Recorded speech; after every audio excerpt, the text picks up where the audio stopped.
प्यारे प्रभु जी, आपका बेहद धन्यवाद, आपका शुक्रिया अदा मेरे प्रभु। आप ही धन्य हैं प्रभु, आप धन्य हैं प्रभु। धन्यवाद प्रभु, धन्यवाद। आप ही के समीप आते हैं प्रभु, आपकी पवित्र और सामर्थ्य उपस्थिति को हमारे मध्य में स्वीकार करते हैं प्रभु। आपकी उपस्थिति यहाँ पर होने दीजिए प्रभु, और आपका राज्य यहाँ स्थापित होता जाए प्रभु। धन्यवाद प्रभु, धन्यवाद प्रभु। उसी के निमित्त मेरे प्यारे प्रभु अपना अनुग्रह दें, अपनी शांति दें, अपना बल प्रदान करें प्रभु। धन्यवाद प्रभु, धन्यवाद, धन्यवाद, धन्यवाद प्रभु।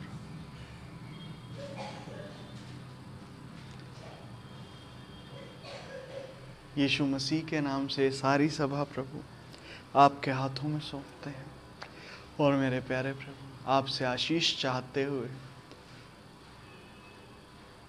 अच्छे दिन की कामना में प्रभु आदर, महिमा और जलाल को खोजते हुए आपके पास आते हैं। कृपया हमें वो दिया जाए, यीशु मसीह के नाम से। आमीन, आमीन, आमीन, हालेलुया, हालेलुया। सुरजी सृष्टि आराधना करवाएं।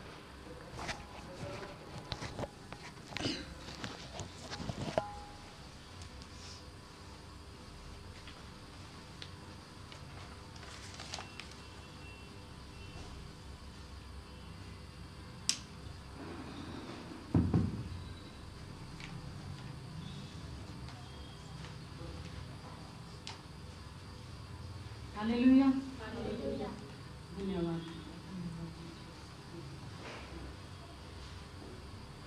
तेरे कोड़ियों हाँ सिर नो झुकोने हाँ, तेरे कोड़ियों हाँ सिर नो झुकोने हाँ, तू सुन ले दुआवा रब्बा मेरिया, तू सुन ले दुआवा रब्बा मेरिया, रब्बा मेरिया, रब्बा मेरिया, रब्बा मेरिया,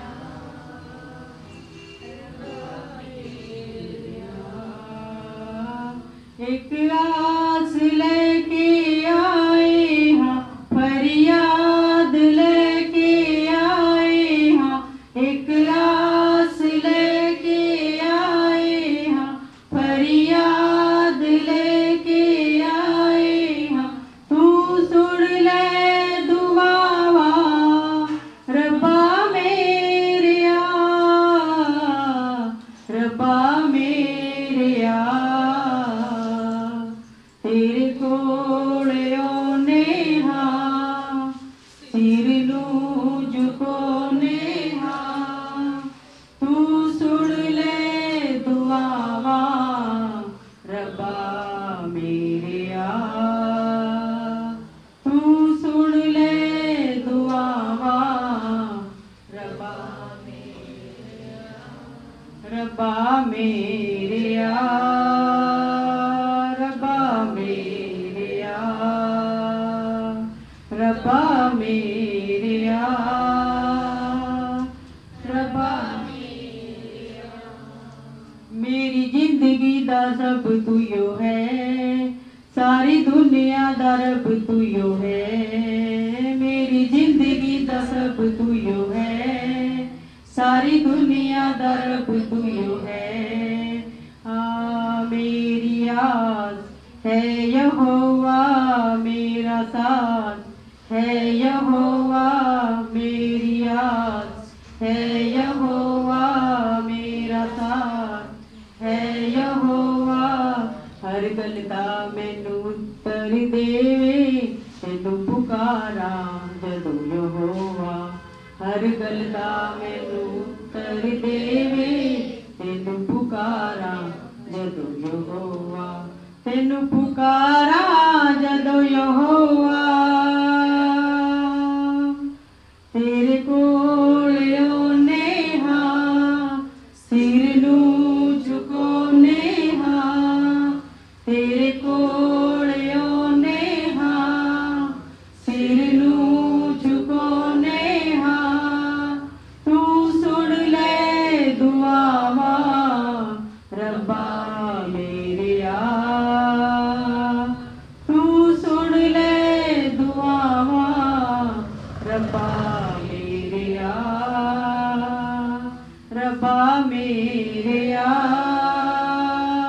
रब्बा मेरेया रब्बा मेरेया रब्बा मेरेया तू ही मेरी जिंदगी है तू ही मेरी बंदगी है तू ही मेरी जिंदगी है तू ही मेरी बंदगी है हर पल तेरा नाम जपा मैं तू ही मेरी हर खुशी है हर पल तेरा नाम जपा मैं तू ही मेरी हर खुशी है तू ही मेरी हर खुशी है तेरे कोल आउने हां सिर नू झुकाउने हां तेरे कोल आउने हां सिर नू झुकाउने हां तू सुन ले दुआवां रब्बा मेरेया तू सुन ले दुआवां रब्बा मेरेया रब्बा मेरेया रब्बा मेरेया रब्बा मेरेया रब्बा मेरेया एक आस लेके आए हाँ फरियाद लेके आए हाँ एक आस लेके आए हाँ फरियाद लेके आए हाँ तू सुन ले दुआवां रब्बा मेरेया रब्बा मेरेया तेरे कोल आउने हां सिर नू झुकाउने हां तू सुन ले दुआवां रब्बा मेरेया तू सुन ले दुआवां रब्बा मेरेया रब्बा मेरेया रब्बा मेरेया रब्बा मेरेया रब्बा मेरेया धन्यवाद धन्यवाद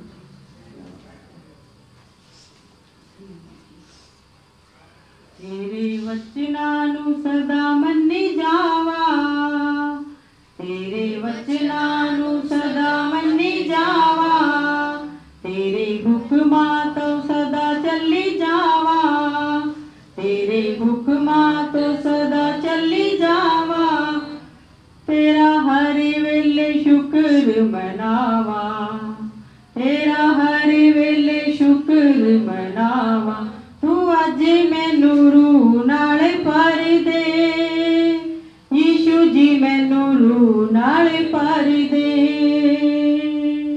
तू अज मैनू रूह नाल भर दे यीशु जी मैनू रूह नाल भर दे मैनू रूह नाल मैनू रूह नाल मैनू रूह नाल मैनू रूह नाल तू अज मैनू रूह नाल भर दे यीशु जी मैनू रूह नाल भर दे तू अज मैनू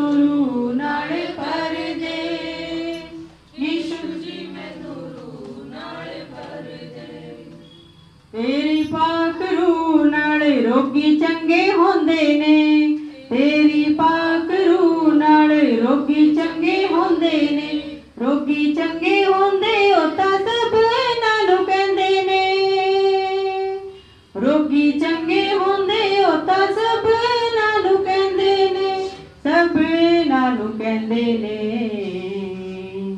जिन्ने चंगा कीता तुहानू भी दिखावा जिन्ने चंगा कीता तुहानू भी दिखावा ओदा हर वेले शुक्र मनावा ओदा हर वेले शुक्र मनावा तू अज मैनू रूह नाल भर दे यीशु जी मैनू रूह नाल भर दे तू अज मैनू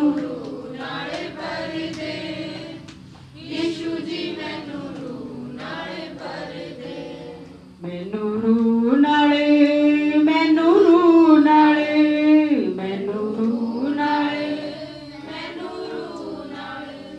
तू अज मैनू रूह नाले भर दे यीशु जी मैनू रूह नाले भर दे तू अज मैनू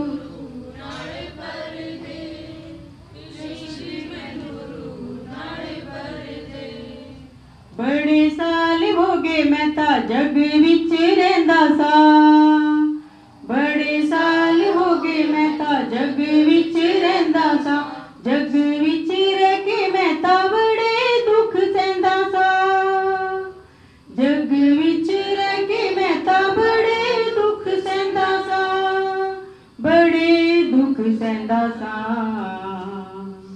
दिल खोल अज दुखड़ा सुनावा दिल खोल अज दुखड़ा सुनावा ओदा हर वेले शुक्र मनावा ओदा हर वेले शुक्र मनावा तू अज मैनू रूह नाल भर दे यीशु जी मैनू रूह नाल भर दे तू अज मैनू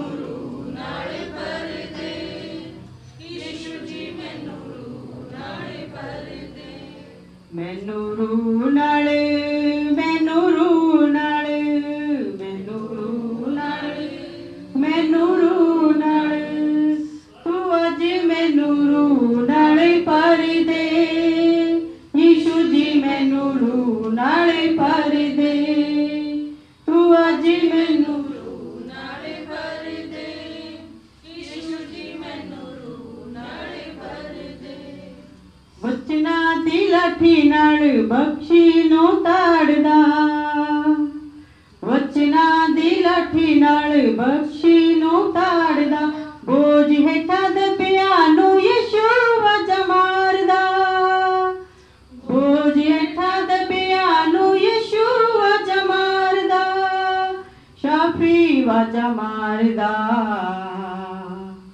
ओदे गीतां नू मैं सदा गांदा जावा ओदे गीतां नू मैं सदा गांदा जावा ओदा हर वेले शुक्र मनावा ओदा हर वेले शुक्र मनावा तू अज मैनू रूह नाल भर दे यीशु जी मैनू रूह नाल भर दे तू अज मैनू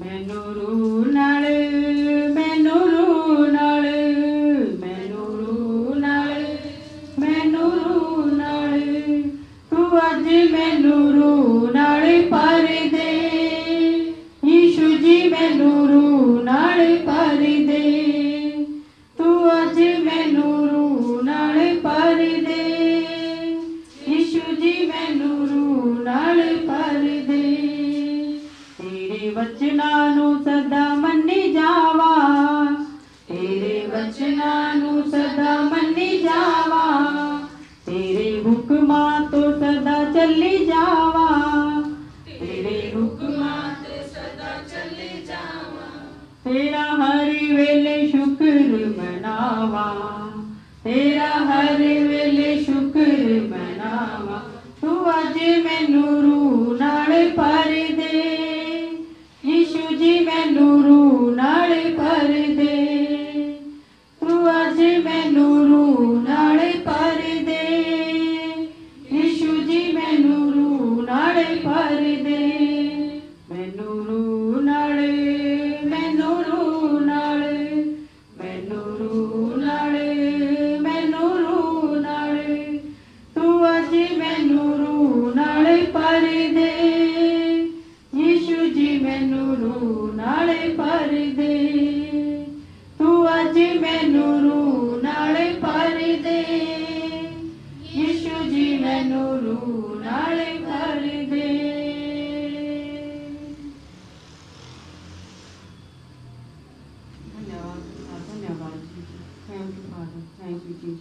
आज के दिन के लिए धन्यवाद करते हैं पिता परमेश्वर। धन्यवाद। हमारी आराधना और स्तुति को यीशु मसीह के नाम में स्वीकार करें। धन्यवाद पिता, यीशु मसीह के नाम से मांगते हैं। आमीन आमीन आमीन। Hallelujah hallelujah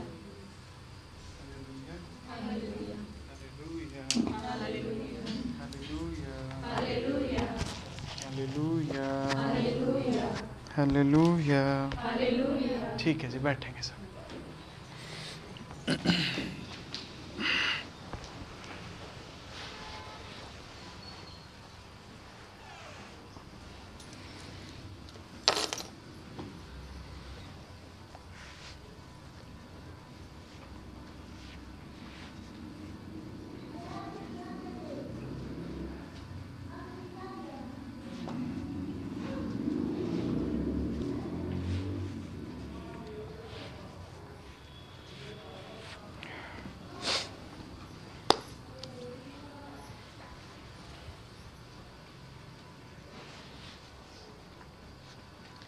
hallelujah hallelujah.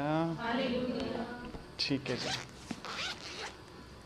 पिछले वचन में किसी का कोई सवाल है तो पूछ सकते हैं।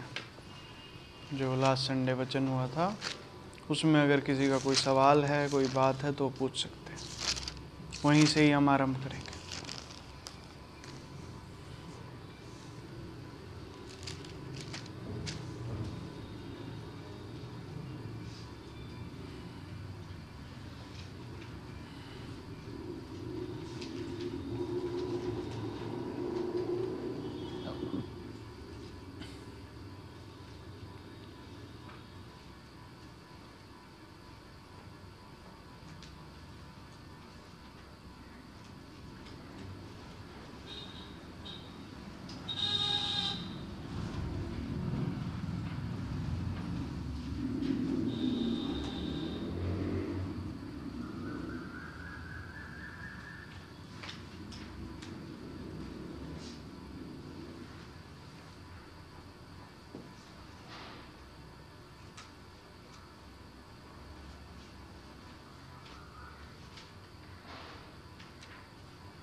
है किसी का कोई सवाल?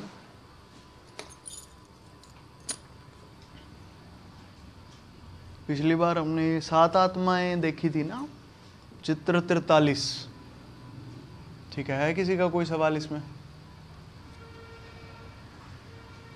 या ठीक है सब, आगे चले? क्या है सवाल सृष्टि? नहीं है? ठीक है, ठीक है जी। तो आगे चलते हैं और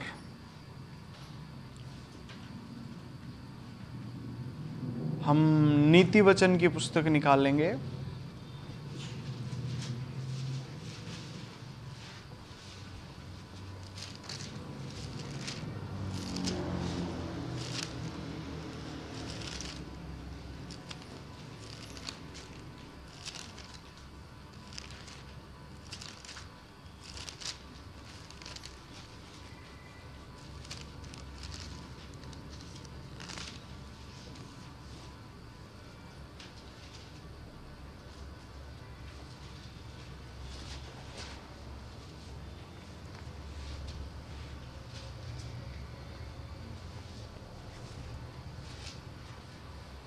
और नीति वचन में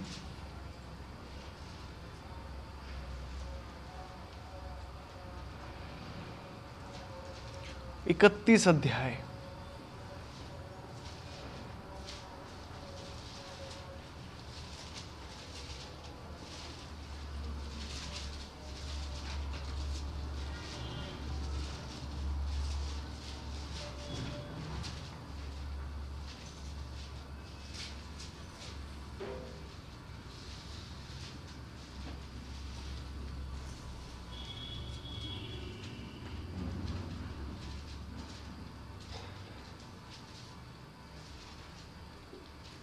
और उसका 1 से 3 तक हम पढ़ेंगे। पढ़ दे कोई भी एक जन ऊंची आवाज। लमूएल राजा के प्रभावशाली वचन जो उसकी माता ने उसे सिखाए। हे मेरे पुत्र, हे मेरे निज पुत्र, हे मेरी मन्नतों के पुत्र, अपना बल स्त्रियों को न देना, ना अपना जीवन उनके वश में कर देना, जो राजाओं का पौरुष खा जाती है। ठीक है जी, एक प्रार्थना करते हैं। प्यारे प्रभु जी, आपका बेहद धन्यवाद हो। आज आपके वचन के द्वारा हम सब आशीषित हों प्रभु। धन्यवाद यीशु मसीह के नाम से। आप ही यहाँ पर आए हैं प्रभु, और आप अपने पवित्र आत्मा से हर एक भाई और बहन को भर रहे हैं प्रभु, जिससे हम सामर्थ्य, प्रेम और संयम को पाते जा रहे हैं प्रभु। यीशु मसीह के नाम से आमीन आमीन। Hallelujah hallelujah hallelujah hallelujah hallelujah hallelujah hallelujah. ठीक है जी, अभी हम देख रहे हैं कि राजा को सलाह, इस अध्याय का नाम ही ये है। लमूएल राजा के प्रभावशाली वचन जो उसकी माता ने उसे सिखाए। ठीक है जी, तो पंकज भैया ये अगर शुरू से ही इस वचन को देखना शुरू करें तो यहाँ पे लिखा है उसकी माता ने उसे सिखाया।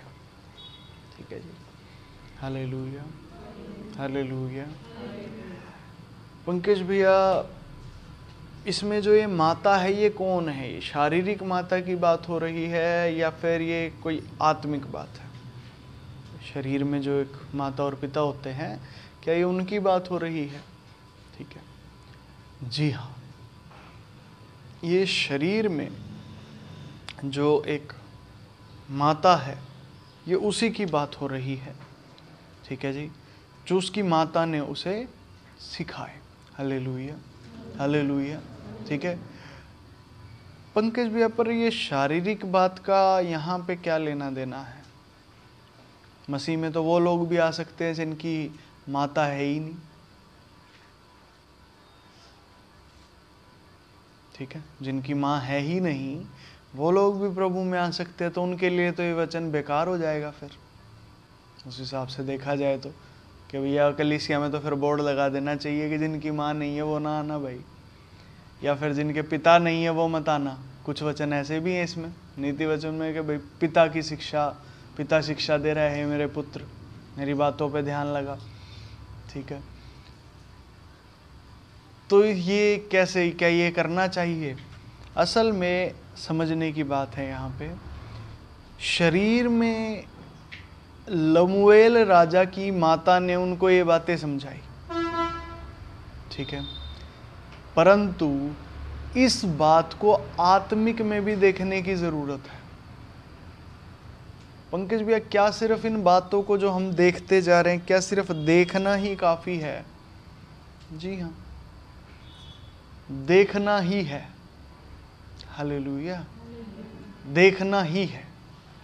ठीक है, पर पंकज भैया, क्या इन बातों को देखने से ही समाधान हो जाते हैं? हाँ, देखने से ही समाधान हो जाते हैं। पर पंकज भैया, इनको हम देखते हैं, बातों को देखने से पहले ही हमारे सामने ना विपत्ति या परेशानी कोई खड़ी होती है पहले से ही। ठीक है, वचन बाद में आता, पहले परेशानी आ जाती है। ये तो कुछ ऐसी बात हो गई कि सवाल आया फिर आपने उत्तर दे दिया। मान लीजिए अगर कोई समस्या आपके सामने है, कोई समस्या आई है, उसको आप ऐसे मानिए ना कि सवाल है। जैसे एग्ज़ाम देते हैं ना स्कूल में, कॉलेज में या कहीं बाहर, तो क्या होता है, कोई सवाल पूछते हैं एग्ज़ाम में, तभी तो आप उत्तर देते हैं। अगर कोई सवाल ही नहीं तो फिर उत्तर किस बात का? उत्तर का तो जगह ही नहीं है ना, उत्तर की जगह ही सवाल है। हालेलुया। पर जी सवाल हमें परेशान कर देते हैं ये। ठीक है, ये सारे सवाल हमें परेशान कर देते हैं। हर कोई अपनी अपनी ज़िंदगियों में आ जाइएगा, और जहाँ कहीं आप किसी परेशानी से जूझ रहे हैं वहाँ पे इस बातों को, मेरी बातों को लेते जाइएगा। ठीक है, जीवन के जिस भी हिस्से में आप परेशानी का सामना कर रहे हैं। ठीक है, पर ये सवाल परेशान कर देते हैं पंकज भैया, ये आने नहीं चाहिए। उत्तर ही उत्तर मिलते जाएं, सवाल ना मिले। दिक्कत ये है कि जैसे एग्ज़ाम होता है या पेपर होता है, आपने देखा है या सुना होगा कभी, कुछ बच्चे ना एग्ज़ाम में डर जाते हैं, उन्हें बुखार हो जाता है पेपर के नाम से, उसे बोलते हैं एग्ज़ाम फीवर। मतलब वो पेपर है, इसी से डर गए वो, भाई पेपर है, पेपर है, पेपर है, पेपर है। ठीक है, और एग्ज़ाम का भूत इसे ही कहते हैं, डरा देते हैं बहुत बुरी तरह से। ठीक है, तो प्रश्नों से ही डर लगने लग जाता है। Hallelujah, hallelujah. क्योंकि प्रश्न को हम प्रश्न नहीं समझ पाते, वहाँ पे हम प्रश्न को ये समझ लेते हैं ये तो वो है जो हमें फेल करेंगे। कहीं ना कहीं वो बच्चे या वो स्टूडेंट जो एग्ज़ाम में प्रश्नों से डर जाते हैं, ठीक है, वो कहीं ना कहीं ये उनको लगने लग जाता है अंदर ही अंदर, ज्ञान के ना होने की वजह से, या फिर अंदर कोई गड़बड़ कमी होने की वजह से, जो कि आदम के अंदर है ही, वो परिपक्व नहीं है, उसकी वजह से ऐसा होता है। ठीक है जी। पर पंकज भैया ये हर बच्चे के साथ थोड़ी होता है, तो कोई कोई होता है जो डर जाता है, वो कोई भी आदम ही है ना। हम ऐसा नहीं कर सकते कि भाई एक ठीक चल रहा है तो दूसरा खराब चल रहा है, तो एक जोन सा ठीक है उसको ले लो, खराब वाले को छोड़ दो। है तो दोनों आदम ही, दोनों ही आदमी है ना। मान लीजिए दो बच्चे हैं, एक तो अच्छा है, एक थोड़ा सा वीक है, पर हैं तो दोनों इंसान ही ना। बाहर के सिस्टम में ऐसा होता है, जो अच्छे हैं उनको ले लो, जो बेकार है उनको छोड़ दो। प्रभु में ऐसा नहीं होता है, यहाँ ऐसा नहीं होता। यहाँ तो दोनों ही आदम है ना भाई, तो दोनों की ही परवाह की जाती है, और जो कमज़ोर है उसकी और ज़्यादा होगी, उसकी देखभाल और ज़्यादा की जाती है। हालेलुया। प्रभु का तो यही क्राइटेरिया। तो पंकज भैया इसमें सारी बातों में मुद्दा क्या है? मुद्दा ये है कि वो जो जिस बच्चे का उदाहरण हम ले रहे हैं, बड़े ध्यान से मेरी तरफ ध्यान लगाएं हर कोई, ठीक है, बड़े ध्यान से सुने, ठीक है, सीधे बैठे, हाँ ठीक है, आगे आ जा, और आगे हो जा, हाँ तू भी हो जा, ठीक है। Hallelujah, hallelujah. ठीक है जी। जो बच्चा वो एग्ज़ाम से डर गया ना, जो बच्चा एग्ज़ाम से डर गया, असल में वो जो क्वेश्चंस वहाँ एग्ज़ाम में आए हैं, ठीक है, वो उन क्वेश्चनों को क्वेश्चन समझने की बजाय उन क्वेश्चनों को भूत समझ बैठा। तो ऐसी चीज़ समझ बैठा है जैसे ये तो भैया मेरे को ख़त्म ही कर देंगे पंकज भैया। पर वो जो बच्चा वहाँ पे, वो तो डरा हुआ है ना उस टाइम पे। तो वो डरा हुआ बच्चे का डर कैसे दूर होगा? जब वो सत्य को जानेगा, जब उसे सच्चाई पता चले कि बेटे ये सिर्फ सवाल है। बच्चों को ये होता है ही क्यों, ये सवाल हटा दो मेरे सामने से, ये मुझे नहीं चाहिए, मुझे तो थोड़ा खिला दो, खेलना है मेरे को, तो खेलना कूदना है, या थोड़ा बाहर घूम के आना, मुझे नहीं चाहिए ये पेपर के सवाल। ठीक है, ये सवाल असल में हमारी ज़िंदगियों में जो समस्याएं खड़ी हो जाती है ना कई बार आके, ये सवाल वो समस्याएं हैं। अब समझ रहे? बड़े ध्यान से, हर किसी के में होंगी, कोई ना कोई होगी, कोई छोटी कोई बड़ी, कोई कुछ जिससे वो कहीं ना कहीं जूझ रहा होगा। हालांकि उसने ये ज़रूरी नहीं है कि उसने हर बार उस समस्या को बड़े ध्यान से देखा ही हो, कई बार देख के अनदेखा भी किया हो सकता, कि अनदेखा किया उसने समस्या को। पर बात यह है कि समस्या है, ठीक है, वो समस्या असल में ना वो प्रश्न है। क्या है? प्रश्न है। वो प्रश्न है, वो समस्या, कि भैया जवाब दो, how can you deal with this. तो असल में हमें क्या करना है पंकज भैया, अब हम परिपक्व तो है नहीं, ठीक है, तो कैसे उस सवाल का जवाब हम दें? हमें तो आता ही नहीं है उस सवाल का जवाब देना, इसीलिए हम डर जाते हैं वहां पे, ठीक है। तो क्या करें? या तो हमें पहले सिखाया जाए फिर सवाल पूछे जाए, या तो भाई ऐसा किया जाए पहले सिखाए फिर सवाल पूछे जाए, या फिर हमारे पास सवाल के कैसे कहें जवाब हों, पहले से सवाल पूछा जाए तो सवाल के जवाब हों, ठीक है। हालेलुया। तब हमारा डर थोड़ा खत्म हो सकता है। ऐसा ही होगा, पर उससे पहले ये बात जाननी है कि ये सिर्फ सवाल है, ये कोई हवा नहीं है जो आपको कैसे कहे आपको कुछ नुकसान पहुंचाने के लिए है, सिर्फ सवाल है। जब कभी कोई एग्ज़ाम देने के लिए बैठते हैं, कोई पेपर हमारा होता है, तो उसमें जो पेपर में सवाल आते हैं वो सवाल कोई भूत नहीं होते हैं जो हमें खाने आए हैं, वो सवाल वो मददगार सीढ़ियां हैं जिन पे जैसे ही आप चढ़ेंगे आप ऊपर उठ जाएंगे। मान लीजिए आप सवालों के पेपर में जवाब दे के आ गए, आपने सही जवाब लिखे, आप पास हो जाएंगे। पास होने के बाद अगली क्लास, ऐसा ही होता है ना, यही होता है सिस्टम, ठीक है। पास होंगे तो अगली क्लास में, मतलब वो प्रश्न सिर्फ एक सीढ़ी है, उसको बस सीढ़ी ही समझना है, इससे ज्यादा कुछ नहीं। हालेलुया। पंकज भैया बहुत ऊंची सीढ़ी आ जाती है, कई बार वो नहीं चढ़ी जाती, देख के भी डर लगता है। आप कैसी बातें कर रहे हो, वो सीढ़ी मारे से भी ऊंची लगती है, कैसे चढ़ेंगे? कूद के चढ़ जाना। हालेलुया।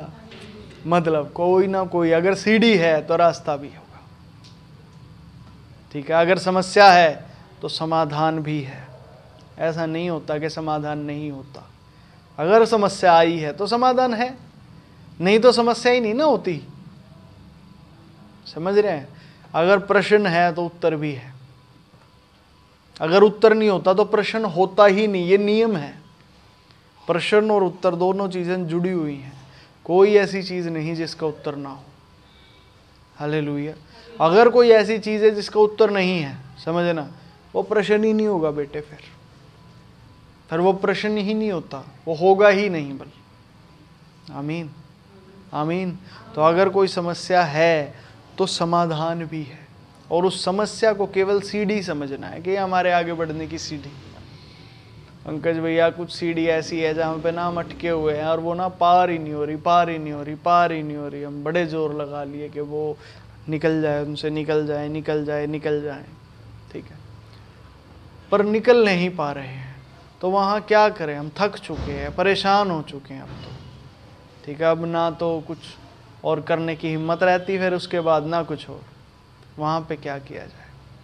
कितने लोग मेरी बात को सुन पा रहे हैं जो मैं बता रहा हूँ, ठीक है। इससे जुड़ने की कोशिश करें, ठीक है। इसे देखते जाए अपने अपने जीवन में कहाँ पे ये बातें लागू होती है, क्योंकि एक बार जैसे ही आप सब लोग जुड़ जाएंगे ना इससे, इस बात से, तो आप सबको निकालना आसान हो जाएगा। ये ऐसा कुछ है कि कोई गड्ढे में है नीचे, के ऊपर से रस्सी फेंकी है, जैसे ही वो रस्सी पकड़ ली ना निचले ने, फिर उसको ऊपर निकालना आसान। जब तक वो रस्सी पकड़ी नहीं गई तब तक निकालना मुश्किल है। मैं ये बातें इसलिए कर रहा हूँ, ठीक है। तो पंकज भैया वहां पे तो थक गए हैं, परेशान हो चुके हैं, वहां पे क्या इलाज है? वहां पे आपको प्रभु की मदद चाहिए। कौन से प्रभु की जी? यीशु मसीह की, परमेश्वर की नहीं, यीशु मसीह की मदद चाहिए। तो परमेश्वर और यीशु मसीह को तो हम एक जैसे ही देखते हैं, अलग अलग, अलग अलग। Hallelujah hallelujah. एक ही टीम में है पर हैं तो अलग अलग। यीशु मसीह और परम प्रधान परमेश्वर दोनों हैं अलग अलग ही, ठीक है। तो पंकज भैया हमें प्रभु यीशु मसीह की मदद चाहिए। हाँ जी, आपको प्रभु यीशु मसीह की मदद चाहिए। वो क्या करेंगे जी? क्या वो ताकत दे देंगे हमें? तो ठीक है जी, कैसे मदद मांगनी है उनकी? आपको जी वचन की प्यास में रहना, वचन ही मदद है। यीशु मसीह वचन है। पर पंकज भैया वचन तो सिर्फ वो बेस देगा, हमें तो आत्मा भी चाहिए, आत्मा साथ में ही मिलेगी। वचन के साथ ही पवित्र आत्मा भी आपको मिलता है। पवित्र आत्मा ही वो है जो आपको ताकत देता है। हालेलुया। पंकज भैया क्या वो जो सीढ़ी हमारे आगे, गुस्सा तो इतना आता है इसे तोड़ दे? तोड़ना नहीं। अगर सीढ़ी टूट गई, मान लो जो वो प्रश्न है वो ही टूट गया, वो समस्या है वही टूट गई, आप आगे कैसे बढ़ेंगे? आपके पास एक सीढ़ी है ऊपर बढ़ने के लिए। सीढ़ी की जो वो कैसे कहते हैं, वो जो स्टेयर है, एक कड़ी है, अगर वो एक कड़ी टूट गई तो अगली, उससे अगली कड़ी तो और ऊंचाई पे होगी। आपसे यही कड़ी चढ़ी नहीं जा रही है, सोचिए कितनी ऊंची है, अगली तो और ऊंची होगी। आप अगली तक कैसे पहुंचेगा अगर आपने इसको तोड़ दिया? तो तोड़ना नहीं है, किसी भी सवाल को तोड़ना नहीं है, उनका बस उत्तर देना, उनको हल करना, बस इतना ही जानना है। आपके जीवन में जो भी समस्या है उसका हल करना, उसे ख़त्म नहीं करना। हम क्या करते हैं, क्योंकि वो समस्या जनरली कब कैसे आती है, लोगों के बेस में आती है। आपको समस्या दिखेगी तो इंसान ही दिखेगा आगे, ये इंसान है, यही समस्या खड़ी कर रहा, ठीक है, ये आदमी इसने दुखी कर रखा है। हो सकता है किसी ऑफिस में कोई काम करते हो, वहाँ उनका जो बॉस होता है वो बड़ा खड़ूस हो, वो परेशान कर रहा हो उनको, ठीक है, उन्हें लगता है ये हमारा बॉस मर जाए, बस इसका कुछ हो जाए काम, इसका तबादला हो जाए, निकल के बाहर जाए इस ऑफिस से, इसको हटाओ प्रभु, इसकी नौकरी खा जाओ, ठीक है, इसको ख़त्म करो यहाँ से, इसको हटाओ किसी तरह प्रभु। यही हमारी समस्या है, रोज आते ही हमें परेशान करता। दिखा आपको इंसान रहा, इंसान से तो लड़ना ही नहीं ना बेटे, इंसान तो आदमी है आपकी तरह, आप भी इंसान वो भी इंसान, इंसान से लड़ाई नहीं है। हालेलुया। तो पंकज भैया क्या करें, सीढ़ी से हम लड़ भी नहीं सकते, सीढ़ी को तोड़ भी नहीं सकते, हम क्या करें? समाधान सोल्व करो उसे। हालेलुया। और खुद से नहीं हो रही तो प्रभु की मदद लो, यही आपकी प्रभु की खोज कहलाएगी। हमें एक काम मिला है ना मसीह में। क्या काम मिला है पंकज भैया? कि तुम पहले जाओ, लिखा है तुम इन बातों की चिंता मत करना कि हम क्या खाएंगे, क्या पिएंगे, कहाँ रहेंगे, क्या पहनेंगे। तुम पहले जाओ, परमेश्वर के राज्य और उसके धर्म की खोज करो, ये सब वस्तुएं तुम्हें मिल जाएंगी। ऐसी एक आज्ञा है, ठीक है जी। अब जो ये सब वस्तुएं आपको मिल जाएंगी, ऐसा कहा गया है ना कि ये सब आपको मिल जाए, आप इसकी खोज करो। खोज कैसे करोगे आप? ये सवाल ही हैं आपके सामने जो आपकी खोज करवाते हैं। मान लो स्कूल में बच्चे जा रहे हैं और कोई एग्ज़ाम ही नहीं है, पेपर ही नहीं है, बच्चे क्यों पढ़ेंगे भैया? टीचर क्यों तैयारी करवाएंगे? टीचर सिलेबस को इसीलिए कंप्लीट करवाता है ताकि एग्ज़ाम होने हैं, क्योंकि वो सिलेबस पूछा जाएगा उसमें से, वहाँ ये भी देखा जाएगा बच्चों ने कितना पढ़ा, वहाँ ये भी देखा जाएगा टीचर ने कितना पढ़ाया। दोनों चीज़ें नोटिस होती हैं वहाँ पे, ठीक है। और अगर एग्ज़ाम ही नहीं है तो फिर तो भैया है ही नहीं कुछ। ये बात समझ पा रहे हैं कि नहीं समझ पा रहे? Hallelujah, hallelujah. तो इसीलिए जो ये सवाल आपके जीवन में आते हैं, इनसे डरना नहीं है, ये तो आते रहेंगे, पूरी उम्र आएंगे ये। पर इसका मतलब ये नहीं है कि ये जो सवाल या जो समस्याएं आपके सामने आ रही हैं ये आपको ख़त्म करने के लिए आई हैं, ये आपको बढ़ाने के लिए आई। काम ही बस और कोई इनका है नहीं। आमीन, हालेलुया। पर पंकज भी अगर ये इतनी ज़्यादा हो गई कि हम इन पे चढ़ ही नहीं पाए, ऐसा होने नहीं देगा प्रभु। हम जब यीशु मसीह में आते हैं तो यीशु मसीह हमारी हर चीज़ पे निगहबानी रखता है, हर चीज़ पे वो ध्यान रखता है। हम जितना कर सकेंगे उससे ज़्यादा हमें नहीं दिया जाएगा। पंकज भैया हमारी तो कई बार ऐसी समस्या आती है, जैसे कि अब के हालात भी अगर लें तो कि जी बहुत बड़े हैं और हम कर नहीं पा रहे हैं उनको, ठीक है, ऐसा है, ठीक है, कि बहुत बड़ी सीढ़ी है और हम तो चढ़ नहीं पा रहे। वो चीज़ तो बस आपको ये दिखाती है कि आपको प्रभु की मदद की ज़रूरत है। बिना प्रभु की मदद के आप नहीं कर सकते। बस वो इस बात का एहसास दिलाने के लिए होगा। हालेलुया। पंकज भैया प्रभु की मदद का क्या मतलब होता है? प्रभु की मदद का मतलब ये होता है जी, हमें उद्धार पाना है। यीशु मसीह का तो उद्धार हो गया, समझिए, यीशु मसीह तो आया, पापों की सज़ा ली मानव जाति के लिए, मुर्दों में से जी उठा, ठीक है, स्वर्ग चला गया, हो गया उद्धार। यीशु मसीह का तो हो चुका है, ठीक है, पर हमारा उद्धार, हम उस मार्ग पे हैं अभी, ठीक है। हमें उद्धार चाहिए, हमें छुटकारा चाहिए, हमें कैसे कहे, हमें परमेश्वर के पास तक पहुंचना है। तो वहां तक पहुंचने में हमारी वही मदद कर सकता है जो एक्चुअली हमसे पहले पहुंचा है, जो हमसे पहले पहुंचा है, जिसने उद्धार को पाया है भाई हमसे पहले, ठीक है जी, हालेलुया, ठीक है। तो हमसे पहले यीशु मसीह पहुंचे हैं और वो ही हमारी मदद कर सकते हैं, हालेलुया। पंकज भैया, इतनी मुश्किलों को सह के हम तो कमजोर होकर टूट जाएंगे। अगर टूटना होता तो फिर प्रभु आपको बुलाता ही नहीं, टूटने वाला रास्ता आपका है ही नहीं। मतलब जिसको तोड़ना होता है ना प्रभु ने, उसको वो यीशु मसीह में बुला के नहीं तोड़ता उसको बाहर से बाहर, टूट जा भाई, तो टूटना ही है तेरे को, तो आगे क्या करना है तेरे को, क्यों भीड़ बढ़ा रहे हैं। क्योंकि प्रभु का वचन अनमोल है, ये तोड़ने के लिए नहीं है कि किसी को खत्म करने के लिए है, ये वो है जिसे ये दिया जाता है, ये उसे उठाने और मजबूत करने के लिए दिया जाता है, तोड़ने के लिए नहीं दिया जाता ये वचन कभी भी किसी को भी। आमीन। हमें लगता है ऐसे कि यार भाई टूट जाएंगे, हम तो ख़त्म हो जाएंगे, हमारे बस का तो है नहीं, हम कैसे सहेंगे, हम कैसे करेंगे, है ना। मैं आपको कहता हूँ ये रास्ता जो आपके दिमाग ने पकड़ा है ना टूटने वाला, इसको छोड़ दो।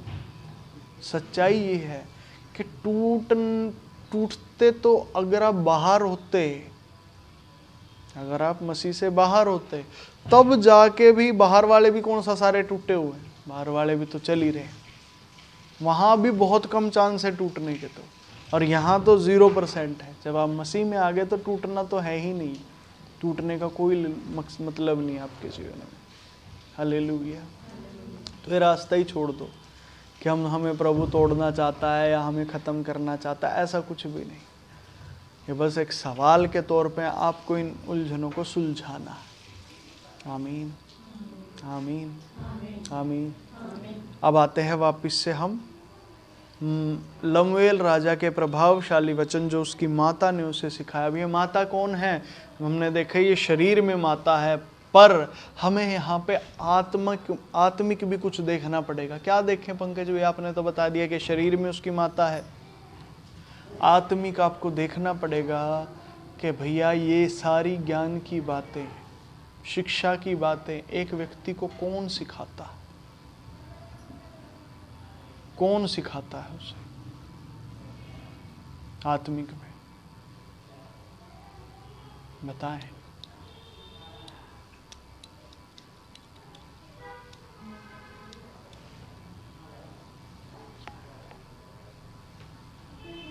बताइए, आत्मिक में कोई भी शिक्षा की या ज्ञान की बात किसी व्यक्ति को कौन सिखाता है?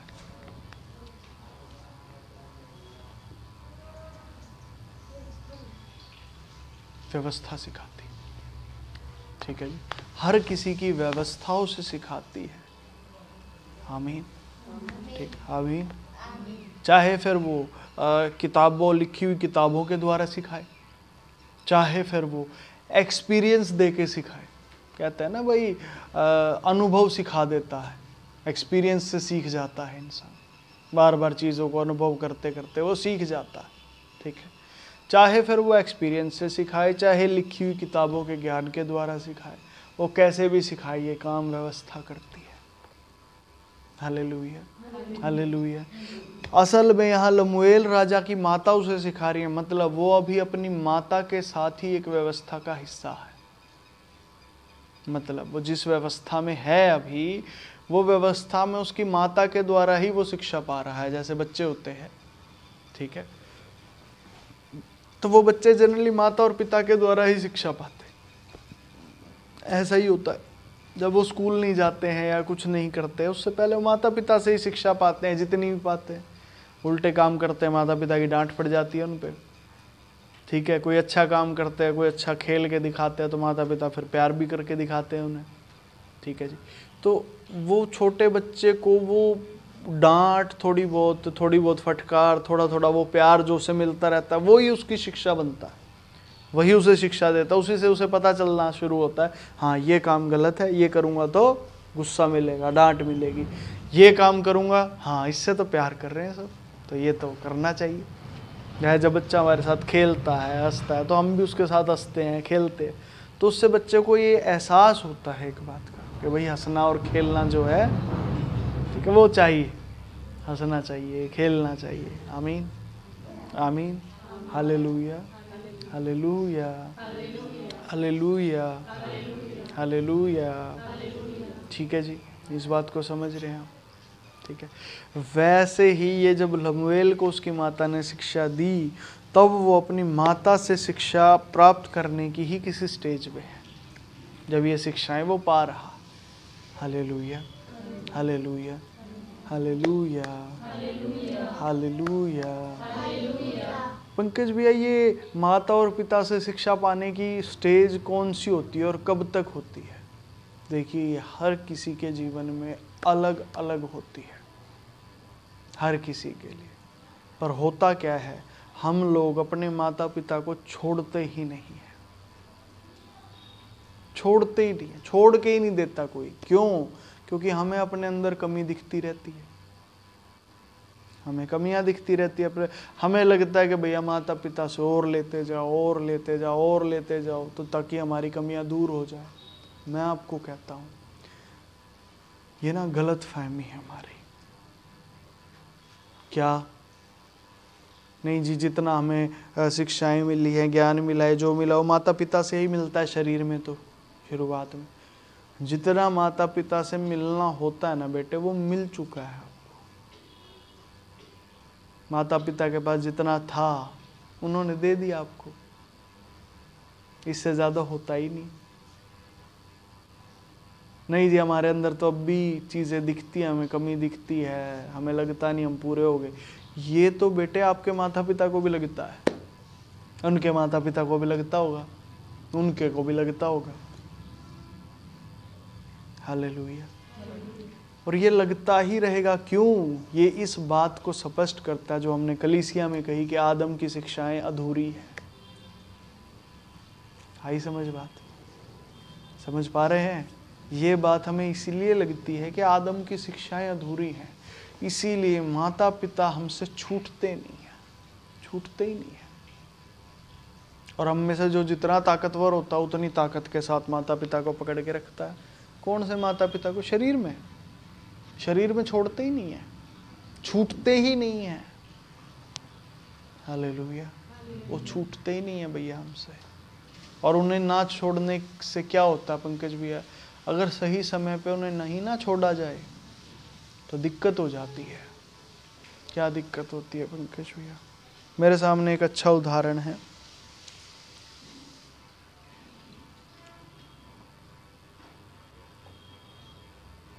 छोटा बच्चा होता है, वो अपनी माँ का दूध पीता है, ठीक है। कुछ टाइम बाद उसका दूध छुड़ाया जाता है ना, क्यों? पीने दो ना, क्या दिक्कत है, पीता रहेगा। कुछ समय तक तो वो माता का दूध उसके लिए एक अमृत के समान है, उसे उससे पालन पोषण मिलेगा, ताकत मिलेगी। पर यदि वो पीता ही रहे, वो ही माँ का दूध उसके लिए अब जहर बनने लगेगा, वो उसकी हालत को खराब करने लगेगा। अब वो उसके किसी काम का नहीं है। अब उसे दूध का दूध छुड़ाओ, खाना वाना खिलाना शुरू करवाते हैं ना, ऐसा ही करते हैं ना, बच्चे का दूध छुड़वाते हैं, उसको बाहर का खाना वाना खिलाओ, भैया बाहर का कुछ खिलाओ पिलाओ अब इसको। अब ये कब तक दूध पे ही जीवित रहेगा? क्योंकि अगर अब वो दूध पे ही रहा, उसका शरीर फिर विकसित नहीं हो पाएगा, विकास नहीं होगा उसका, क्योंकि दूध से जितने पोषण मिलने थे वो मिल लिए उसको। अब तो खाने के पोषण चाहिए उसके शरीर को ग्रो करने के लिए, ठीक है। खाना आप खिला नहीं रहे, वो दूध ही दूध दिए जा रहे, अब तो वो खराब करेगा उसके शरीर को, इसीलिए उसका दूध छुड़ाया जाता है, उसको खाना खिलाया जाता है। वैसे ही बेटे, अगर एक व्यक्ति अपने माता पिता को नहीं ना छोड़ता, बड़े ध्यान से समझिएगा, अगर वो नहीं छोड़ता तो अब वो ग्रो नहीं कर पाएगा, वो वहीं फंस जाएगा। और वही माता पिता जो उसके लिए आशीष का कारण थे, अब वो श्राप का कारण लगेंगे उन्हें। अब उन माता पिता की तरफ से उसे गाली गलौज मिलने लगेगी, उन्हीं माता पिता की तरफ से उसे कैसे कहे श्राप मिलने लगेंगे। माता पिता का काम आशीष देना होता है ना, वही माता पिता श्राप देने लगेंगे अब उसे, ना छोड़ बेटे तू। और वो बच्चा डरे जाता है कि इनको नहीं छोड़ा तो, इनको छोड़ दिया तो भैया मेरा क्या बनेगा। कुछ नहीं, सबका ऐसा ही होता है। यहाँ जितने हैं ना आदम, कोई परिपक्व नहीं है। माता पिता भी परिपक्व नहीं है तो आप भी माता पिता से परिपक्वता ले नहीं सकते, क्योंकि उनके पास है ही नहीं। जिसके पास जो है वो वही तो दे सकता है। माता पिता, शरीर की बात कर रहा हूँ मैं, ये सिर्फ आत्मा में मत जाइएगा भाई। आत्मा में तो हमने देखा व्यवस्था करती है ये काम, हमने यहीं तक रोक दिया ना उस बात को। अब शरीर में हम बात कर रहे हैं कि शरीर में हमारे माता पिता जितना परिपक्व हैं उतना ही तो हमें कर सकते हैं, उससे ज़्यादा वो हमें कैसे करेंगे बताइए। ये बात समझ रहे? जब एक और अच्छा उदाहरण देता हूँ। बच्चे जब छोटे होते हैं वो मम्मी पापा की गोदी में रहते हैं, ज़्यादातर टाइम गोदी में। थोड़े थोड़े बड़े होते हैं ना, वो भारी होने लगते हैं उनका वजन बढ़ने लगता है। मम्मी पापा गोद में कैसे रखे, हाथ टूट जाएंगे उनके। वो कहते हैं चल लेना पैदल, ये है वो ऐसा ही होता है। नहीं रखते भैया गोद में, कैसे रखे। हालेलुया। और जो बच्चे पैदल उतरना नहीं चाहते उनको बस ये, नहीं गोद में ही चलूंगा, मैं चलूंगा तो गोद में चलूंगा। भाई तू बड़ा हो रहा है, अब नहीं उठाया जाएगा उनसे तेरा बोझ। ये मतलब कैसे कि बर्दाश्त से बाहर है उनकी, वो कर नहीं सकते इस काम को। और अब भी तू गोदी चढ़ने की करेगा ना, अब तेरे को प्यार नहीं मिलेगा वहां से। पहले प्यार मिलता था, आई मेरे बच्चा आजा गोदी, फिर तो क्या होगा है चल पैदल चल, उठाऊं तने गोदी, इतना भारी हो रहा है, इतना न्यू हो रहा है, इतना मतलब ताने मिलेंगे आपको, श्राप मिलेंगे अजीब अजीब से। आपको ये लगने लगेगा अरे मेरे में कुछ दिक्कत आ गई भाई। हालेलुया। असल में दिक्कत आप में नहीं आई है, समय ही अब अलग होने का। अब समय नहीं है गोद में चढ़ के रहने का, बेटे पैदल चलने का समय। ये बात समझ पा रहे हैं या नहीं? पंकज भैया उस बच्चे को तो ये लगता है ना कि अब तक पैदल चला जाएगा कि नहीं चला जाएगा, लगता है, पर वो चल लेगा। समय पे ही भरोसा उसे करना है, क्योंकि वो समय आया है ना उसका। एक समझिए कि अब वो गोद में नहीं रह सकता, एक समय आ गया भाई। तो जब गोद में रहने नहीं रह सकता तो पैरों में ताकत आ गई होगी भाई। आमीन। पहले नहीं आई होगी पैरों में ताकत, पर अब जब गोद से उतारा जा रहा है तो ताकत आ चुकी होगी बेटे, घबराना। आमीन आमीन आमीन। पंकज भैया कमी लगती है ताकत की, ऐसा नहीं होता, ताकत कम लगती है हमें, ठीक है। कभी किसी बेटी की शादी होती है, वो अपने मायके को छोड़ के आती है, मायके को छोड़ के आती है, ससुराल में आ जाती है। उस बेटी से अपना मायका छूटता नहीं है। कोई भी दिक्कत होती है फोन करके कभी मम्मी को, कभी पापा को, कभी किसको सुनाती रहती है वहां की, ये दिक्कत होगी जी वो। क्यों? क्योंकि छूट नहीं रहा उससे, छूट नहीं रहा उससे। उसे ये लग रहा है नहीं मैं तो कमजोर हूँ, मेरे में वो ताकत। मैं कहता हूँ आपके माँ बाप भी कमजोर हैं बेटे, वो भी कमजोर है, उनके माँ बाप भी कमजोर थे। कोई ताकतवर यहाँ है ही नहीं, सारे ही ऐसे हैं, सारे आदमी है ना, कोई और सृष्टि तो नहीं आई कहीं और से, कोई एलियन वेलियन आ गए हो। सारे इंसान ही है ना यहाँ पे जो पृथ्वी पे है, ठीक है। तो हमारे बड़े भी इंसान ही हैं, उनके बड़े भी इंसान ही थे, नहीं है उनके पास वो काबिलियत, ना ही है वो उनके पास ताकत। नहीं जी वो तो हमसे ज़्यादा ताकतवर लगते हैं, हमें हमसे ज़्यादा ताकतवर वो हमें लगते हैं, इसीलिए हमें लगता है कि भैया उनके। तो वो जो छोटा बच्चा है ना जो गोद में चढ़ने की कोशिश कर रहा है, उसे भी उसके माँ बाप ज़्यादा ताकतवर लग रहे हैं। कह रहे हैं उठा लेंगे तो, इतने बड़े लंबे चौड़े हैं, मैं तो छोटा सा हूँ, अभी से छोड़ दिया इन्होंने तो मेरे को ज़मीन पे चलने के लिए, क्यों नहीं उठा रहे मेरे को, जब इन जितना बड़ा हो जाऊंगा तब छोड़ देंगे ना। बेटे इन जितना बड़े को ये उठा ही नहीं सकते इनसे तो तू नहीं उठ रहा, ठीक है। नहीं जी ये ताकतवर दिखते हैं, वो दिखते हैं, है नहीं, या हैं पर वो ताकत आपको देने के लिए नहीं, आपको नहीं देंगे वो ताकत, वो उनके खुद के लिए। मान लीजिए कोई छोटा बच्चा है, वो कह रहा नहीं है आप तो लंबे चौड़े तगड़े पापा दिख रहे हो, गोदी में क्यों नहीं लेके चलते मेरे को, क्या हो गया आपके हाथों को? पापा कहेगा है मेरे हाथों में ताकत, पर यह ना तेरे मुंह पे लगाने के लिए, अब तेरे को उठाने के लिए नहीं है। ठीक है, हालेलुया, हालेलुया। ठीक है जी, यहाँ तक क्लियर है, इतनी बात समझ गए। ठीक है, तो पंकज भैया हम फिर देखे क्या? माँ बाप को नहीं देख सकते, आप व्यवस्था को देखिए बेटे, उसी पे आपको भरोसा करके जीवन बिताना है। मैंने यहाँ पे इतना ये सारा कुछ एक बात को समझाने के लिए ही किया कि आप शरीर में, आपने देख लिया कि उसकी माता ने उसे सिखाया, अब माता नहीं है किसी की तो कहाँ जाएगा वो? व्यवस्था देख बेटे, व्यवस्था है तेरी माता। शरीर में तेरे माता या पिता कोई थे या नहीं थे, या बेशक हैं भी अभी जीवित, बेशक हैं भी अभी जीवित, पर उनकी तरफ से तो भैया अब आपको सपोर्ट उस तरीके से नहीं मिलता, तो क्या करे आदमी? क्या करे? व्यवस्था देख बेटे। असल में ये व्यवस्था थी जो तेरे माता और पिता के अंदर से तुझे पहले सपोर्ट कर रही थी। आमीन, आमीन। ये व्यवस्था ही थी जिसने शुरू से तुझे संभाला।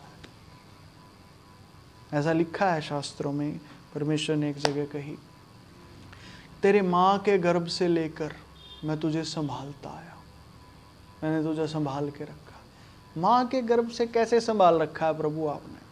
व्यवस्था के द्वारा। आमीन। किसके द्वारा? किसके द्वारा? व्यवस्था के द्वारा। तो असल में तेरा पालन पोषण कौन कर रहा है? आत्मिक दृष्टिकोण से देखा जाए, व्यवस्था, व्यवस्था कर रही है बेटा। हालेलुया। आप समझे? तो आपने बस व्यवस्था की ओर ध्यान देना है। पंकज भैया डर लगता है, कैसे कैसे दे ले ध्यान, कैसे दे ले ध्यान व्यवस्था की ओर? देखो सबको लगता है ऐसा नहीं है कि ये लगता ही नहीं है किसी को, ये हर किसी को ही लगता है बेटे। आपके जो माता पिता थे ना, उनको भी लगा होगा अपने टाइम पे, उनके माता पिता थे उन्हें भी लगा होगा। यहाँ तक कि और कुछ नहीं ना तो आप अपने माता पिता को अब देख लो, उन्हें अब भी लगता है। देख लो कितनी चीज़ों में आप उन्हें देख सकते हो कि आपके माता पिता डरते हैं, अभी भी डरते हैं, चाहे फिर वो आपके लिए डरे चाहे किसी के लिए डरे। तो डरना कोई मतलब अनोखी बात नहीं है कि आपको डर लग रहा है। आप कभी झूले पे बैठे हैं? कितने लोग कहते हैं झूले बैठे हैं? झूलो, डर ही तो लगता है वहां पर, और क्या लगता है? और स्पेशली डर लगवाने के लिए झूले पे बैठते पता है सबको झूले पे क्या लगेगा? डर लगेगा। डर लगवाने ही तो पैसे दे दे के झूले पे बैठते हैं। Hallelujah, hallelujah. वही लगवाने बैठते हैं। तो उसमें कोई ऐसी बात नहीं कि डर आपको खा जाएगा। नहीं नहीं, आप व्यवस्था में हो, घबराओ नहीं जी। बिना व्यवस्था होगे तो हमें कैसे पता चलेगा? बिना व्यवस्था होता ही नहीं कुछ।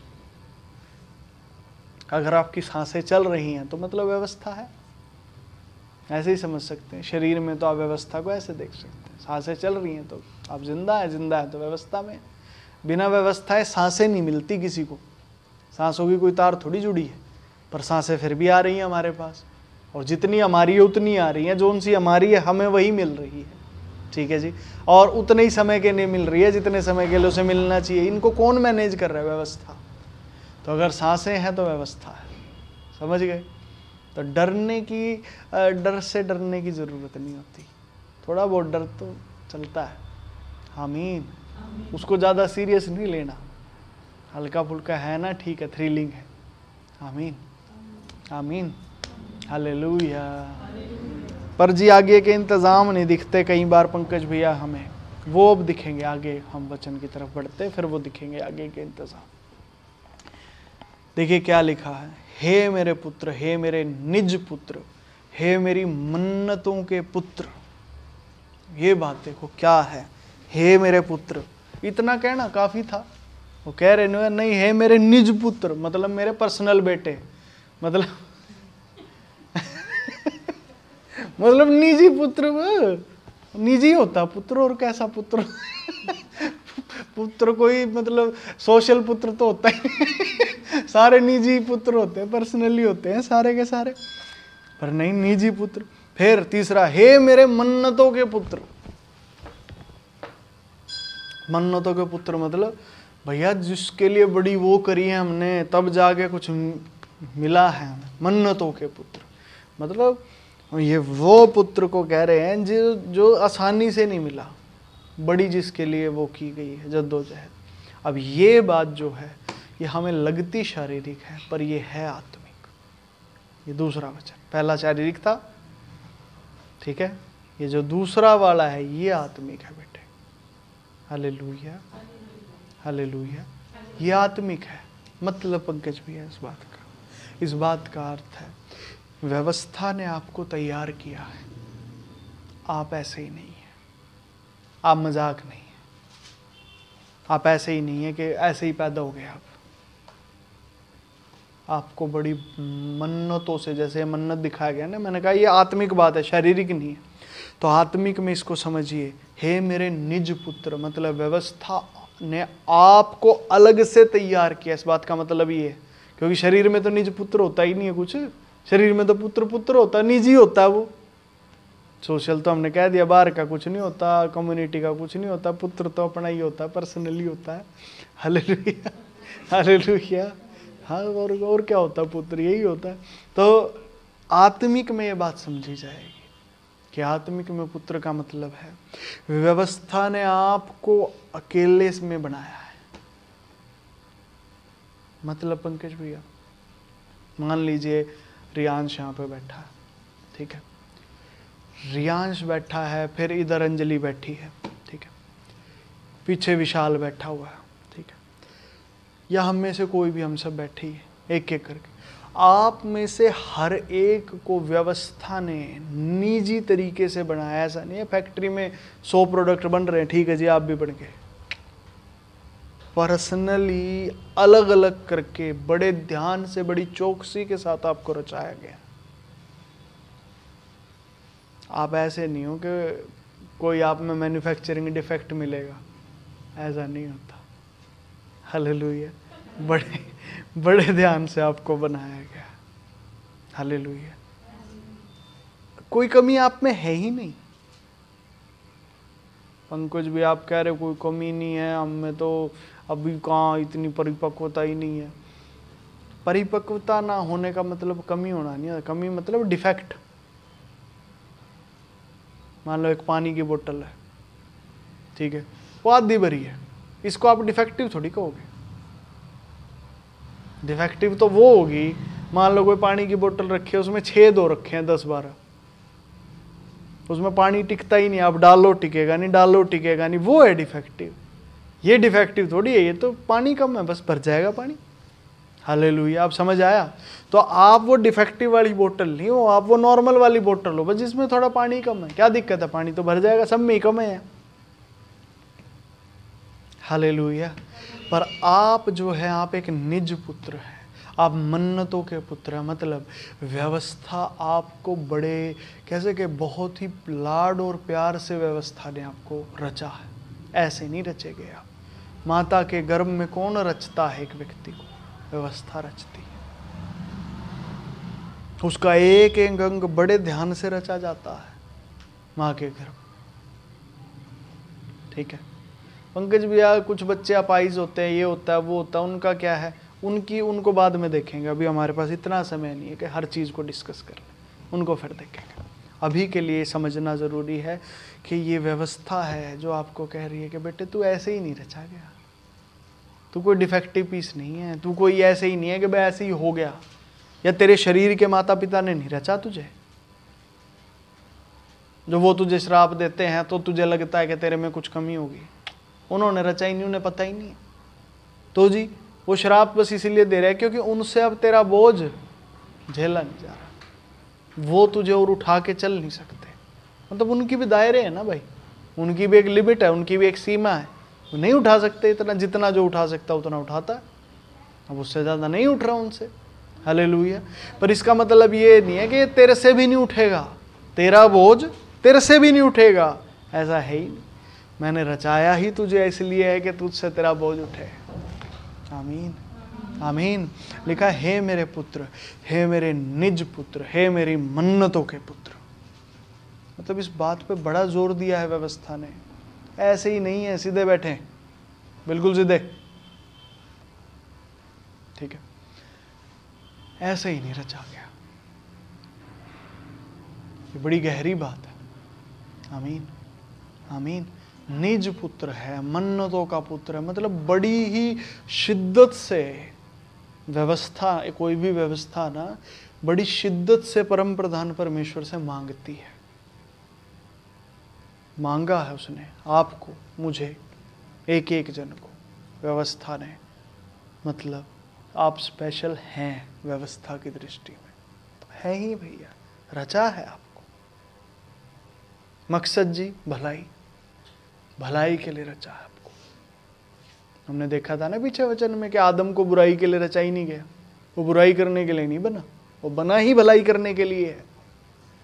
हालेलुया। तो आपको भलाई करने के लिए रचा है, और आपको ना समझिए आप मन्नतों के पुत्र हैं, ऐसे ही नहीं है, निजी पुत्र है। मतलब व्यवस्था ये कह रही है किसी शरीर का कोई हाथ नहीं है, मैंने रचा है तुम्हें, निजी हो तुम मेरे। तुम किसी की शरीर की इच्छा से पैदा हुए लोग नहीं हो गया, किसी के शरीर में मन किया और तुम पैदा हो गए। मैंने रचा है, व्यवस्था ने रचा है। Hallelujah hallelujah.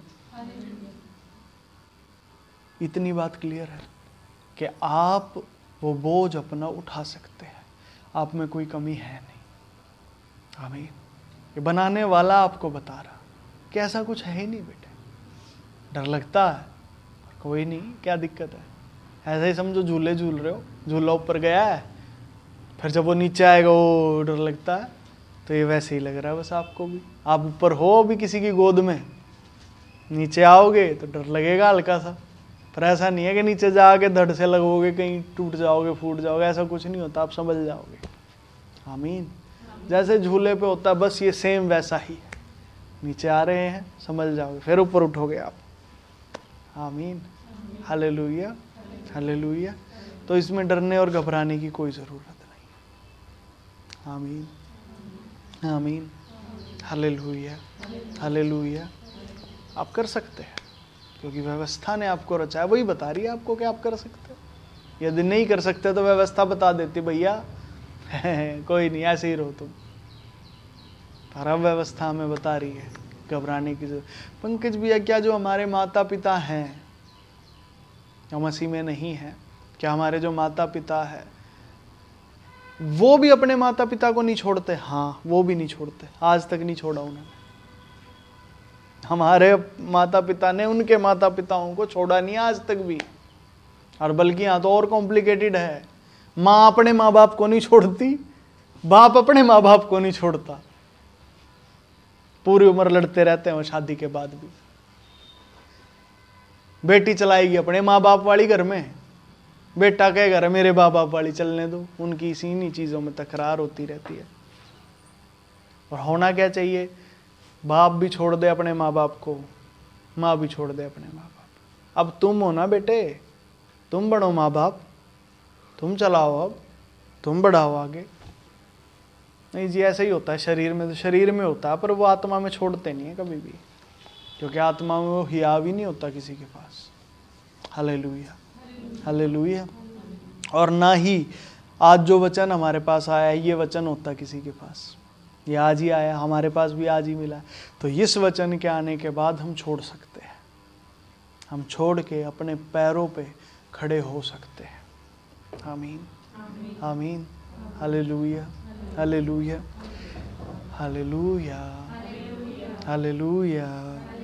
अब तीसरे वचन पे आते हैं, पढ़े कोई एक जन। अपना बल स्त्रियों को ना देना, न अपना जीवन उनके वश में कर देना, जो राजाओं का पौरुष खा जाती है। अब ये क्या बात है पंकज भैया, अपना बल स्त्रियों को ना देना, ये क्या बात होती है पंकज भैया? देखो, शरीर में इस बात को कभी नहीं समझा जा सकता, क्योंकि शरीर में है ही नहीं ऐसा कुछ, कुछ होता ही नहीं है ऐसा। स्त्रियों को अपना पुरुष दे देना, ये कर देना, वो कर देना, कुछ नहीं होता शरीर में ऐसा, ऐसा संभव ही नहीं है। तो पंकज भैया, ये जो टोने टोटके करने वाले होते हैं ना, जो जादू टोने करने वाले होते हैं, वो इंसान को इन बातों में फंसा लेते हैं, इस तरह की चीज़ों में। जादू टोने टोटके, काला जादू करने वाले, वो लोग इंसानों को इस तरह की बातों में उनके दिमाग को फंसा लेते हैं कि ऐसे होता है, वैसे होता है, ये हो गया, वो हो गया। ठीक है, असल में शरीर में इस तरह की कोई चीज़ होती ही नहीं है। तो कुछ नहीं होता शरीर में ऐसा। तो पंकज भैया जो ये बताते हैं जादू टोने टोटके करने वाले, ये दिखा देते हैं, हाँ उसने तेरे घर में ऐसा करवा रखा है, उसने ये कर रखा है, उसने, कुछ नहीं होता। ये शरीर में होता ही नहीं है, कुछ भी कुछ नहीं होता, सब बकवास है। ये शरीर में नहीं होती ये चीज़ें, ये आत्मिक बातें हैं, इनको आत्मा में समझा जाता है। हालेलुया। शरीर में समझ लें तो क्या होगा, बेवकूफ़ बने रहोगे आप, आपका दिमाग खराब रहेगा, हर टाइम दिमाग घूमा रहेगा। कोई भी बात हो गया, आप समाधान नहीं कर सकते किसी बात का, आप उन्हीं चीज़ों में बस उलझे रहोगे, परेशान रहोगे उन्हीं बातों में। हाँ जी ऐसे हो गया होगा, उनने कर दिया होगा, उसने ऐसे हो गया, उसने, इन्हीं बातों में लगे रहोगे आप कभी समाधान नहीं निकल सकता, आप कभी आगे नहीं बढ़ सकते। Hallelujah, hallelujah. तो पंकज भैया क्या है फिर ये बात, समझिए। जब एक व्यक्ति अपने माता पिता को नहीं छोड़ता है, वो अपने माता पिता के बल पे ही है ना। मान लो एक बच्चा है, वो अपने गोद में है किसी बड़े की, ठीक है, अब वो किसके बल पे खड़ा है इस टाइम, या किसके बल पे है, जिसने उसे गोद में लिया है। मान लीजिए उसकी माँ ने गोद में लिया है, तो वो अपनी माँ के दम पे ही खड़ा है ना अभी, क्योंकि गोद में माँ की है। उसका बल कहाँ जा रहा है, उसके पास भी तो ताकत दे दी ना। अगर समय हो गया उसका अपने पैरों पे खड़े होने का, मान लो, ठीक है, वो फिर भी अपने पैरों पे खड़ा नहीं हो रहा, तो जो ताकत उसे मिल रही है उस बच्चे को अपने पैरों पे खड़े होने की, वो ताकत कहाँ जा रही है। वो लिखिए, ये अपना बल स्त्रियों को ना देना। ये स्त्री कौन है, स्त्री कौन है, ये कौन होती है स्त्री। आप ऐसा समझिए, ये वो जगह है, ये वो व्यवस्था है स्त्री, जिससे शैतान व उसके दूतों को ताकत मिलती है। या फिर ये कहो चोरों को ताकत मिलती है। चोर शब्द में इसलिए इस्तेमाल नहीं कर रहा क्योंकि चोर हमारी व्यवस्था में नहीं है, ठीक है। हमने पहले देख लिया था, चित्र तो मिटा दिया हमने यहाँ से, ठीक है, पर हमने देख लिया था कि चोर हमारी व्यवस्था में नहीं होता। जब हम दान, दशमांश, भली वस्तुओं में सिखाने वाले को सहभागी करना, और चौथा क्या था, भेंट, ठीक है, कि हम ये सारी चीज़ें जब अपना पूरा इनको अपने से अलग कर देते हैं, जो हमारा है ही नहीं, क्योंकि ये चारों चीज़ें हमारी नहीं होती हैं कभी भी, ये ईश्वर की हैं, उसने तय की हैं, उसको अलग कर देना। जब ये हमने अलग कर दिया तो चोर हमारे पास नहीं आ सकता। तो ये स्त्री क्या है, ये ऐसी व्यवस्थाएं हैं जो सामर्थ्य को मनुष्य से छीन कर शैतान और उसके दूतों में बांट देती, जिससे बुराइयां बढ़ती जाती है। हालेलुया। क्या होता है जिससे बुराइयां बढ़ती हैं। बुराई ताकत किसकी लेती है बढ़ने के लिए, मनुष्य की। बुराई मनुष्यों से ही ताकत पाती है अपने आप को बढ़ाने के लिए। और ये स्त्री ऐसी हैं, जब कोई व्यक्ति अपनी ताकत को इस्तेमाल करके नहीं खड़ा होता तो उसकी ताकत कहाँ जाएगी, फिर स्त्रियाँ ले जाएगी। ये स्त्री शरीर वाली स्त्री नहीं है कि जिसको हम वोमेन कहते हैं, समझ पा रहे हैं, महिला नहीं है ये व्यवस्था है बेटे। Hallelujah, hallelujah. समझ गए इस बात को कि नहीं समझ पा रहे, बड़े ध्यान से। नहीं जी, शरीर में भी तो कहीं ना कहीं हमें ये सब चीज़ें दिख जाती है, पर शरीर में आपको दिख जाएगी, हल नहीं ना कर सकते आप इन चीज़ों का शरीर में, आप इन चीज़ों को सॉल्व नहीं कर सकते हैं शरीर में, समाधान नहीं हो सकता इन चीज़ों का शरीर में। कैसे पंकज भैया, कैसे आप इस बात को कह रहे हो। टाइम नहीं है, नहीं तो मैं उदाहरण जरूर देता। आज वो बपतिस्मा की क्लास भी है हमारी, ठीक है। शरीर में आप सोल्व नहीं कर सकते, कभी भी नहीं। आप जितने मर्जी जोर लगा लो, शरीर में सोल्व नहीं होंगे। तो पंकज भैया फिर कैसे, आपको बेटे आत्मा में ही इस बात को समझना पड़ेगा। कैसे समझे जी, बस ये जानना ही समझना कि स्त्रियां एक आत्मिक व्यवस्था है। जब आप अपने शरीर में अपने माता पिता को नहीं छोड़ते हैं, ठीक है, या अपने गार्डियंस को नहीं छोड़ते हैं, आप अपने पैरों पे नहीं खड़े होंगे, और तब तक आपकी जो ताकत, आपका जो बल है, वो स्त्रियां लूटती रहेंगी और आपका जीवन को अपने वश में कर लेंगी। आपका जीवन उनके वश में कैसे होगा? आप तो अपने माँ बाप की ताकत पे हो, ठीक है, आप अपने माँ बाप की ताकत पे हो, आपकी ताकत स्त्रियां लूटती जा रही हैं।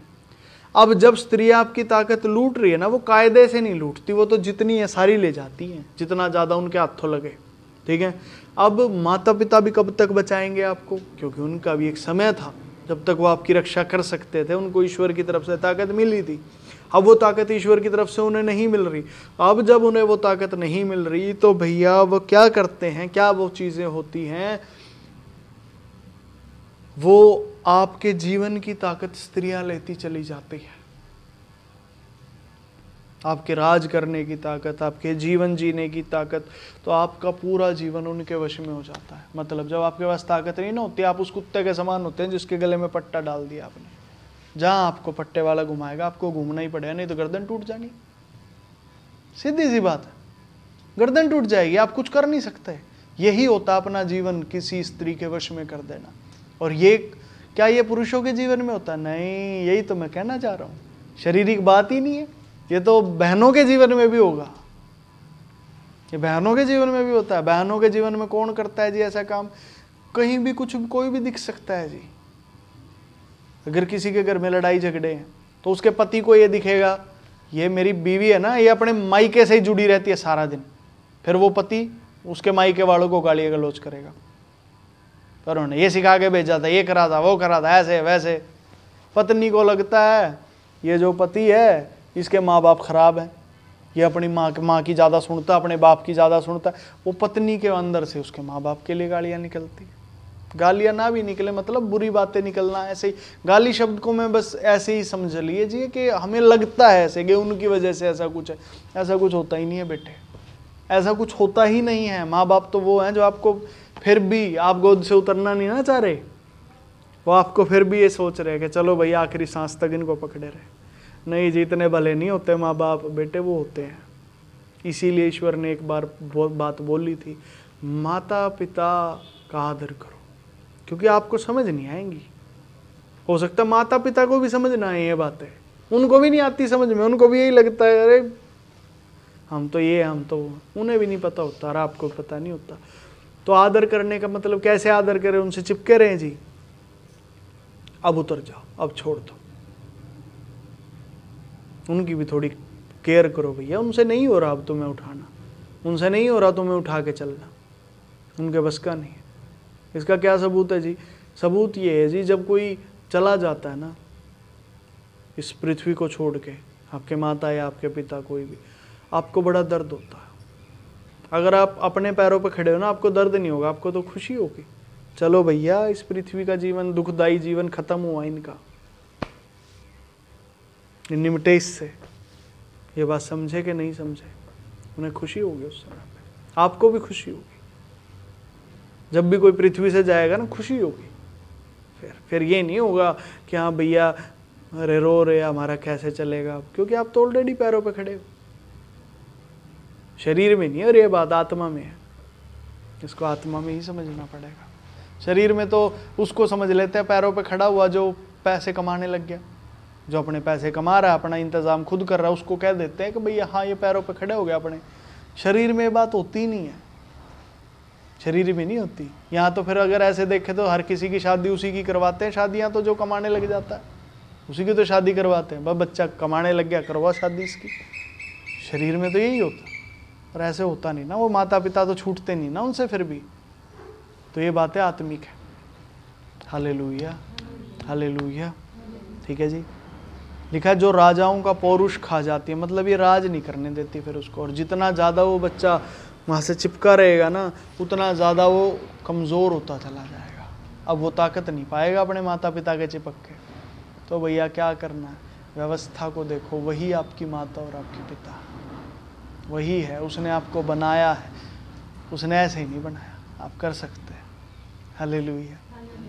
पर डर लग रहा है पंकज भैया कैसे छोड़ दें? तो छोड़ तो सही, मजा आएगा।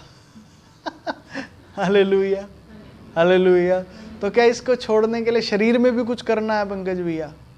मतलब शरीर में भी कुछ करना होता है इसे छोड़ने के लिए। आपने आज जो ये वचन सुना है ना, ये वचन आपके अंदर जाके आत्मा में ही, आपने जब इस वचन को स्वीकार कर लिया, मान लो, यह आत्मा में कुछ करेगा, काम करेगा, आपको आत्मा में छुड़ा देगा। ठीक है, शरीर में अपने आप शांति आ जाएगी। हालेलुया। समझ पाए कि नहीं है? ठीक है, शरीर में उन चीज़ों को, कामों को करने की ज़रूरत नहीं है। शरीर में ऑटोमेटिकली शांति में चीज़ें आ जाएंगी, अंदर से वो छूटनी चाहिए। हालेलुया। ठीक है जी, कोई सवाल आज के वचन में?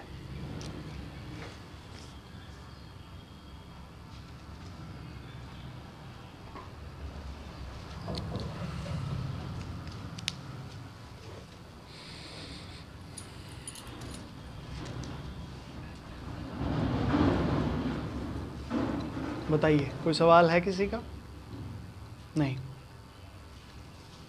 क्या है? मेरा तो तालियां बजाने का मन करता है प्रभु के लिए कई बार। क्या लिखा हुआ है और उसका मतलब देखिए क्या है। पिछले 1 घंटे से इस 3 वचनों का मतलब देख रहे हैं आप। सोचिए, और कहाँ से कहाँ बात गई और क्या समझ आ गया। और लिखा देखो, लिखने में आराम से पढ़ो तो इसको पता ही नहीं चले क्या लिखा। समझ ही नहीं आता कौन सी आत्मिक कौन सी शारीरिक, और ये जब प्रभु समझाता है तब मजा आ जाता है। Hallelujah, hallelujah. ठीक है, तो फिर करें प्रेयर करते हैं।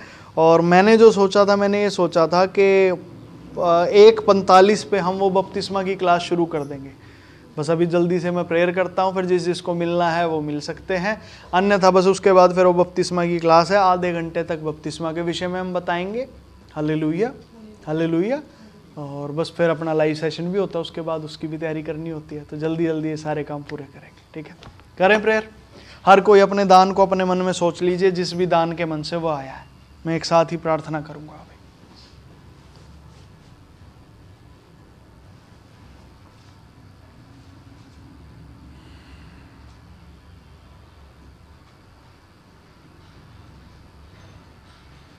धन्यवाद प्रभु जी, आपका बेहद धन्यवाद आज के वचनों के लिए, और यीशु मसीह आपके सहयोग और साथ के लिए प्रभु, क्योंकि आपके बिना नहीं हो सकता है प्रभु। आपका बेहद धन्यवाद प्रभु। आपके वचनों को हम स्वीकार करते हैं अपने हृदय में, यह हमारे हृदय में बसे और फल लाए। कोई 30 गुना, कोई 60 गुना, कोई 100 गुना प्रभु, और ये फल बना रहे और हम आप में महिमा को पाते जाए। जो कोई जिस भी दान के साथ आए, उन सब का दान आप में स्मरण हो, और उनके हृदय की जो भी इच्छाएं हैं प्रभु, वो सब इच्छाएं भी प्रभु जी आप में पूरी की जाए। धन्यवाद। अगली बार मिलने तक हमें संभाले रहें। अब बपतिस्मा के लिए भी प्रभु आप ही तैयार करें हृदय को, आप ही आगे बढ़ाएं। यीशु मसीह के नाम से आमीन, आमीन, आमीन। Hallelujah, hallelujah, hallelujah. ठीक है जी, सभी को जय मसीह की। ठीक है, जो भी दान। प्यारे प्रभु जी, आपका बेहद धन्यवाद, आपका शुक्रिया अदा मेरे